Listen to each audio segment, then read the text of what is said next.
We'll be going over IRS Form 4506-C. This is the IVES request for transcript of tax return. So most taxpayers probably won't see this form unless they're requested to complete one by a mortgage lender, for example, for purposes of income verification while you're applying for a mortgage. So a couple of things here. One, IVES stands for the Income Verification Express Service administered by the IRS, the Internal Revenue Service. And basically this is a way that the IRS can facilitate the volume of income verification transactions from lending institutions while safeguarding taxpayer data. So basically the IVES system allows certain companies that are pre-vetted IVES participants to request this data with taxpayer permission from the IRS in a streamlined manner. And so this is a requirement for many lending institutions. For example, Fannie Mae has made this a requirement for loans that they cover.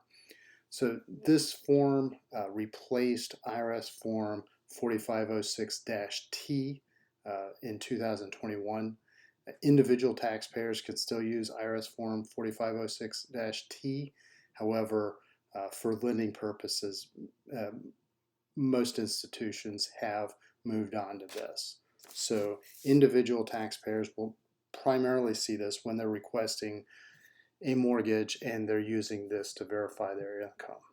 So we'll walk through this tax form. We'll cover a couple of other things that you should probably know. So in line 1, we'll use our hero, John Doe. Enter his first name, middle initial, and last name here.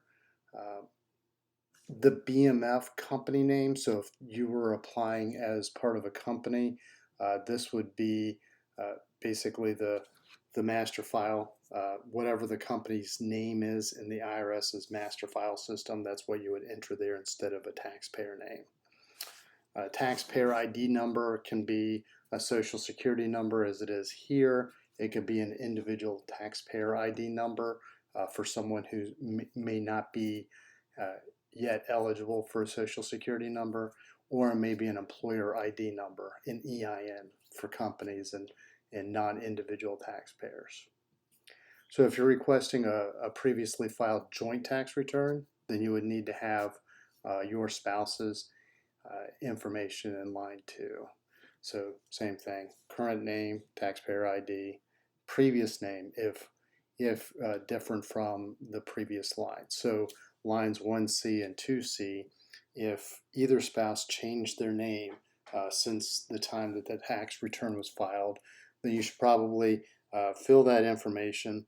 And if you have not already done so, you should probably also complete either IRS Form 8822, which is change of address, or update your taxpayer information, or sorry, we'll get to that in lines 3 and 4. So change of address for line 3 versus previous address, or IRS Form 8822-B, which is change of address or responsible party. So if you're a business, you may need to update this. In line 3, you'll put the current address, street address, city, state, and zip code. If you moved address from a previous address that was reflected on your tax return, then you would put the previous address. This is where the IRS Form 8822 also comes in for individuals.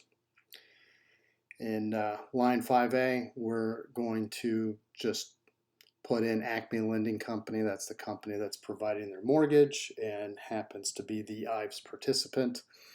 Sometimes you might have a mortgage originator who is not an IVES participant, in which case they need to process this request through an existing IVES participant that they have a relationship with. So you'll enter the IVES participant ID number. All of this should be provided for most people. To be honest, you'll probably end up putting in some basic information. Most of these fields will be pre-filled, and then you'll sign and date the form along with a lot of other paperwork. So if there's a customer file number, what the customer file number or the unique identifier, they cannot contain any personal information about you, like your social security number or an EIN. So if the company creates a file number for you, that's okay, as long as they don't have your social security number in there. The IRS will reject that. So in line 5D, we put in the client name. In line 6, we're going to enter the type of tax transcript requested. So individual tax returns, IRS Form 1040. If this was for a partnership, it would be 1065. If it was for a corporate tax return, 1120. You can only put one tax form number per request in line 6. So if you need to do one for a partnership and your individual tax returns, then you would need to complete multiple forms. You can check either the return transcript, the account transcript, or the record of account. So the return transcript contains information about the tax return as it was filed.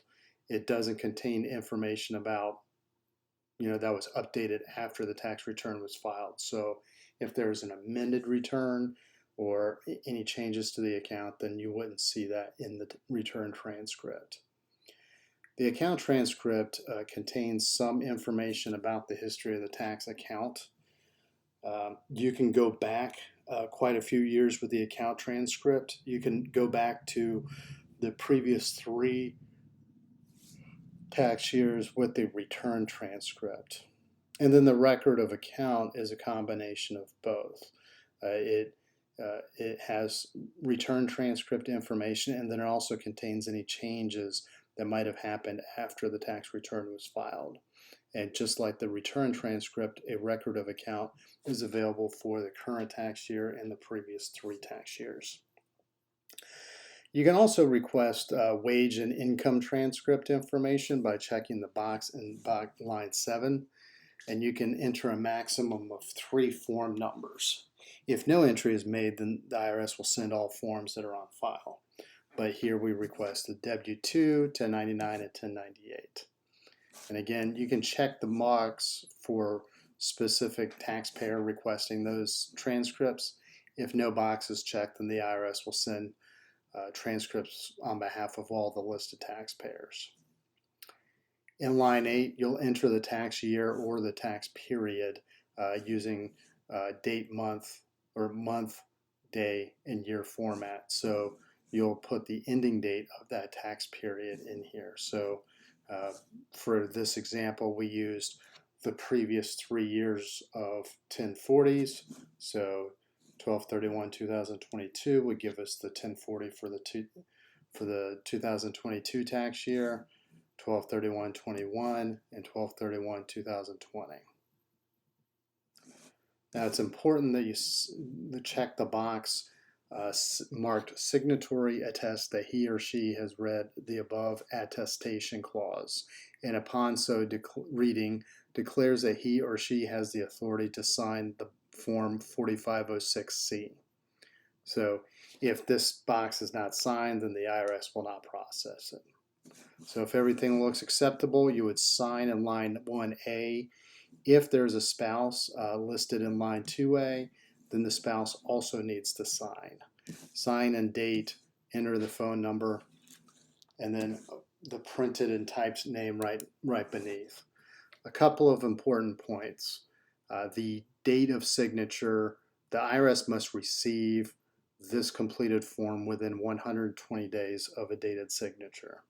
So if you have this dated as of 7/31/2023, but you don't send it in until January 2024, then it will never get processed.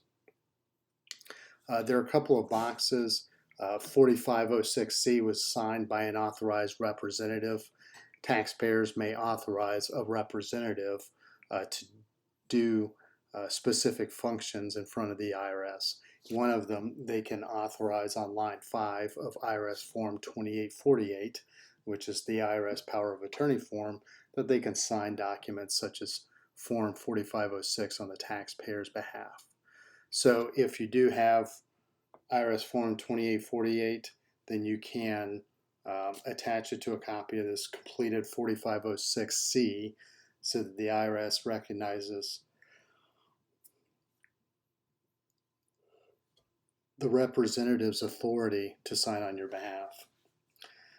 There's another box. The signatory confirms that the document was electronically signed.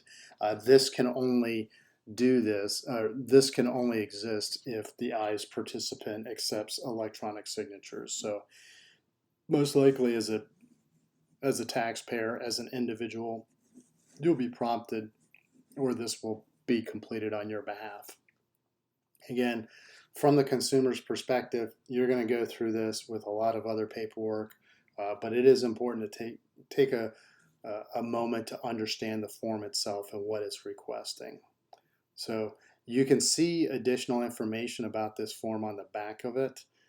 Again, it has a little bit more information if you're a corporation, an individual, a partnership, all other taxpayers like an interested party, things of that nature.